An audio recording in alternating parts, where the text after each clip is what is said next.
Hello welcome to Sakshi family. ఇప్పుడు ఎక్కడ చూసినా గూగుల్కి చెందిన నానో బనానా ఏఐ టూల్ గురించే చర్చ. క్షణాల వ్యవధిలో తమ ఫోటోను అందమైన 3D ఇమేజ్లా మార్చుకునే వీలుండడంతో అందరూ ఈ కొత్త ఫీచర్ను ట్రై చేస్తున్నారు. ఇన్స్టా, ఫేస్బుక్, వాట్సాప్ వేదికలుగా వాటిని షేర్ చేస్తూ ఆనందిస్తున్నారు.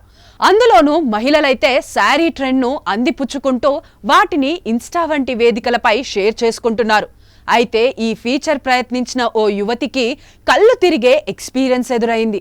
గూగుల్ జెమినీలోని ఫ్లాష్ 2.0 ఇమేజ్ మోడల్ సాయంతో ఓ ఇన్స్టాగ్రామ్ యూజర్ శారీ ఇమేజ్ను ట్రై చేశారు. తన ఫోటోను అప్లోడ్ చేసి శారీలో తాను ఎలా ఉంటానో చూసుకుందామని ఆసక్తిగా ఎదురుచూసింది. తీరా ఫలితం చూశాక షాక్ తింది. ఇన్స్టాగ్రామ్లో వైరల్ అవుతున్న ట్రెండ్ చూసి తాను శారీ ఇమేజ్ను జనరేట్ చేయడానికి ప్రయత్నించారు.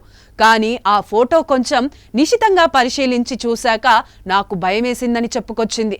నా ఒంటిపై పుట్టుమచ్చ ఉన్న విషయం జెమినీకి ఎలా తెలుసు? తాను అప్లోడ్ చేసిన ఇమేజ్లో కూడా అది లేదు.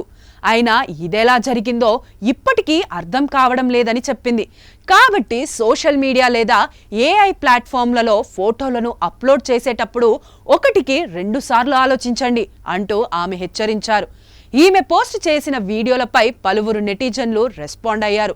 జెమినీ గూగుల్కు చెందిందన్న విషయం మర్చిపోవద్దు. మీ ఏఐ పిక్ను రూపొందించడానికి మీ ఫోటోలు, వీడియోలను అది వినియోగించుకుంటుంది అంటూ ఓ యూజర్ రాసుకొచ్చాడు. తనకు ఇలాంటి అనుభవమే ఎదురైందంటూ మరో యూజర్ చెప్పుకొచ్చారు. తన ఫోటోలో ఎక్కడ టాటూ లేకపోయినప్పటికీ ఏఐ పిక్లో టాటూ ఉండేలా జెమినీ రూపొందించిందని కామెంట్ చేశాడు.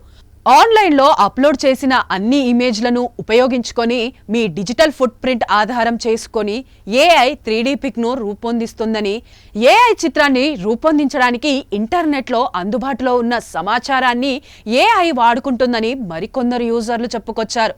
మొత్తానికి నానో బనానా ట్రెండ్ ఓవైపు వినోదం పంచుతూనే మరోవైపు వివాదాలకు వేదికగా నిలుస్తోంది. మరి భద్రత గురించి గూగుల్ ఎలా స్పందిస్తుందో చూడాలి.